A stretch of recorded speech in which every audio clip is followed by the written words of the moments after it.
Oke teman-teman semua, tentu kesini semua naik kendaraan. Gak ada yang jalan kaki. Ada yang jalan kaki? Nggak ada, semua naik kendaraan. Ada yang kendaraannya digoes, ada yang digas, ada yang disetir, ada yang mengemudi sendiri, ada yang dikemudikan oleh supir, baik itu supir angkot maupun supir pribadi. Pertanyaannya sekarang adalah, pernahkah Anda melihat kecelakaan lalu lintas? Dan kalau melihat atau pernah mengalami atau menjadi saksi atau terlibat di dalamnya, mana yang biasanya lukanya paling parah, penumpang atau pengemudi? Kenapa bisa seperti itu? Tidak merencanakan untuk jatuh. Pengemudi juga sama, nggak pernah rencana kan? Karena penumpang tidak siap. Pengemudi walaupun tidak berencana, tapi dia tahu akan terjadi kecelakaan sesaat sebelum kejadian. Dia nggak niat, tapi ada orang lain yang melanggar jalur, ada orang lain yang mau nabrak dia. Dia mungkin nggak niat, tapi dia tahu. Mungkin dia nggak sempat menghindar, tapi dia tahu sesaat sebelum kejadian bahwa akan terjadi. Sehingga apa yang dilakukan? Refleksnya keluar, melindungi kepalanya, melindungi organ-organ vitalnya, atau mungkin dia lompat. Sampai kadang-kadang ada yang bingung, supir motor gue kemana? Itu kan udah loncat duluan.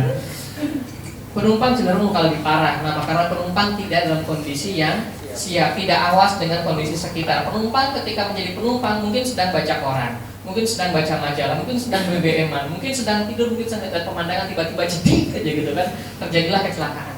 Nah, dalam kehidupan kita juga merencanakan seperti apa sih kehidupan kita. Aturan keuangannya juga kita udah bikin. Tapi kecelakaan bisa terjadi kepada siapa saja, musibah bisa terjadi kepada siapa saja. Kalau kita memutuskan untuk menjadi pengemudi dari kehidupan keuangan kita sendiri, maka walaupun terjadi kecelakaan, lukanya tidak lebih parah dibandingkan kita memutuskan hanya untuk menjadi penumpang saja. Seperti apa itu penumpang? Orang yang nggak mau tahu tentang kondisi keuangannya, ya kan? Saya jadi penumpang aja lah, terserah. Kalau terima gaji ya saya pakai, nggak diterima ya udah. Kalau saya punya duit saya belanja, kalau nggak ada ya udah. Itu namanya penumpang. Saya nggak tahu saya pengeluaran berapa, pokoknya yang penting cukup aja sampai akhir bulan, itu namanya penumpang. Tapi mulai dari sekarang saran saya adalah take control, ambil alih kondisi keuangan Anda yang menjadi pengemudi dari kehidupan Anda. Sebelum kita dikendalikan oleh kondisi keuangan. Ambil alih kondisi keuangan kita sebelum kita dikendalikan oleh kondisi keuangan kita. Jangan sampai kondisi keuangan yang mengendalikan kehidupan kita, tapi kita lah yang mengendalikan kehidupan kita. Dengan menjadi pengemudi kita tahu persis berapa yang kita terima, berapa yang kita keluarkan. Dengan menjadi pengemudi kita tahu persis kita mau belok di mana, berhenti di mana, isi bensinnya di mana. Karena kita sendiri yang merencanakan.